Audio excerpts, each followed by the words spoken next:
the superhero genre, you've been paying attention to what's going on in both the Marvel Studios and the DCEU, or DC Extended Universe.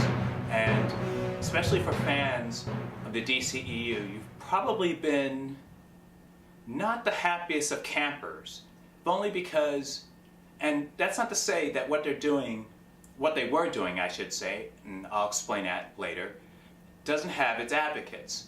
But it's for people who are fans of these characters as they are in the comics, I think you probably have been very disappointed on the whole. Superheroes, not at all. The DC superheroes, particularly Batman and Superman, have been not at all like they are traditionally pictured. And when I say traditionally pictured, I do mean the Richard Donner movie, Superman, the definitive, arguably, when I do mean pictured, and when I say definitive, I am referring to some extent to the Richard Donner Superman, which arguably is the definitive Superman on screen.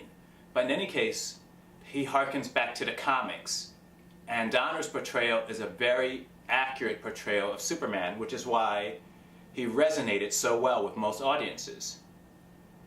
But the DCEU took an entirely different tact, and for a lot of people, myself included, that was very disappointing. An apathetic, essentially non-caring Superman, a very brutal, murderous Batman.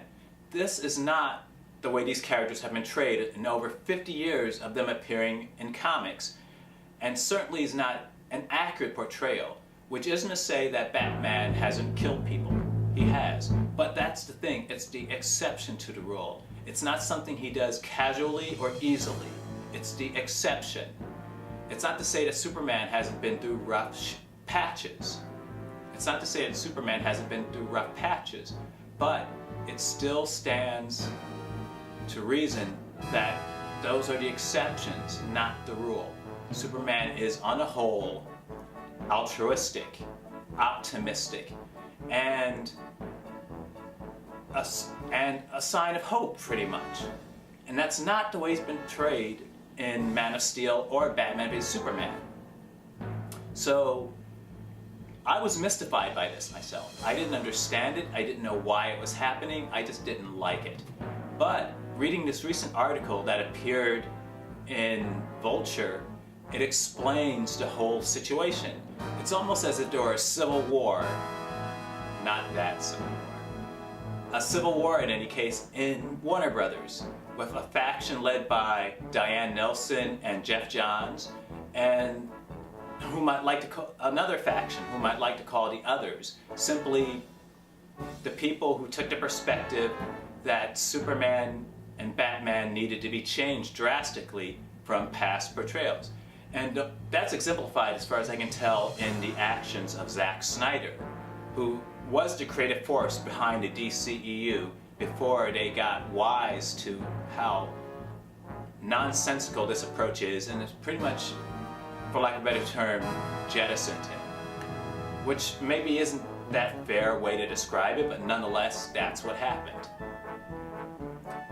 The article speaks of how Johns and Nelson were pretty much sidelined to this other group, and they weren't allowed to input on the movies at all until Wonder Woman. And Wonder Woman was the most successful DCEU movie made thus far. Not the biggest earning superhero movie of 2017, as the article says. That's actually not true. Spider-Man Homecoming has out-earned Wonder Woman. But in any case, for the DCEU, it is the biggest, most critically acclaimed movie they have made thus far. And that is entirely because of the leadership of Jeff Johns and Diane Nelson. And the reason why their leadership has been so successful is simply they're gone back to the basics. At least they say they will. I mean, you won't know, we won't know, until the movies under their leadership come out. Wonder Woman being one, Justice League being another, upcoming Flash movie, and Aquaman, and so on. Until we see these movies, we won't know how their leadership is actually moving. But for all intents and purposes, it seems to be moving towards a more optimistic, a more humanistic view of things. Not so nihilistic and dark and murky like in the Snyder DCEU. And I call it the Snyder DCEU because, and it bears repeating, he was the creative force behind that effort. Every one of those movies bears his stamp, and that's the problem. But as I said, they're moving beyond that, and they're moving into characters that aren't afraid to laugh, aren't afraid to have a sense of humor. And this is important, and it's one of the keystones to how Marvel Studios is successful. Well, never mind that they're making movies that are enjoyable across a broad spectrum of people, from children to adults. Also something the DCEU prior to Wonder Woman was not doing. So, with the new DCEU, and I say new DCEU, for all intents and purposes, you won't know that from the outside. But again, I have to ask, and I'll put a link to the article. Read the article. What you're seeing starts with Wonder Woman and continues with Aquaman, Justice League, and so on, but it is not what was there before. It is essentially new. I don't necessarily buy into the whole approach of the director-driven stuff, because that's nonsense. Director-driven is a meaningless term. Reason being, it only means so much, because as long as the movie is successful, that's fine. If the studio has feelings that something isn't working, they're going to go in there. They're going to start meddling. So director-driven is essentially meaningless. I don't buy that. And that's a lot of what you hear about the DCEU in the past and currently. As long as things are going smoothly, the studio will not interfere with what's happening. If the first sign of a problem, they're in there, and they're going to do whatever they think it takes to make that project work. So if you hear that director-driven nonsense, it is nonsense. Don't buy into it.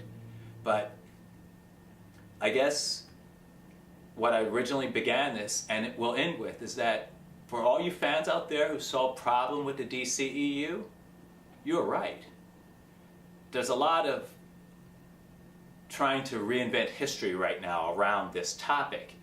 Pay it no mind. The intent, like some said about Batman v Superman, oh, the intent was originally they're gonna go lighter and not so dark. Nonsense. That's not true. Reason being, you can tell. Look at Man of Steel. Look at Batman v Superman. Look at Suicide Squad.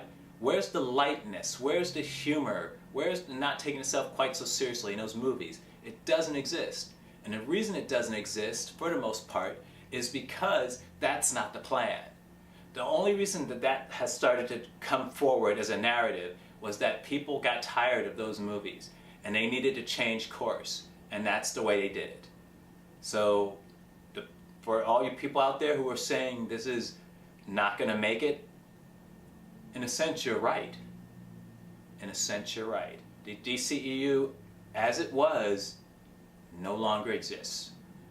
What does exist, though, is something that I think is going to be a lot more enjoyable for both fans and hopefully anyone who likes superheroes. This is Brian from ScreenFiles.com. Peace.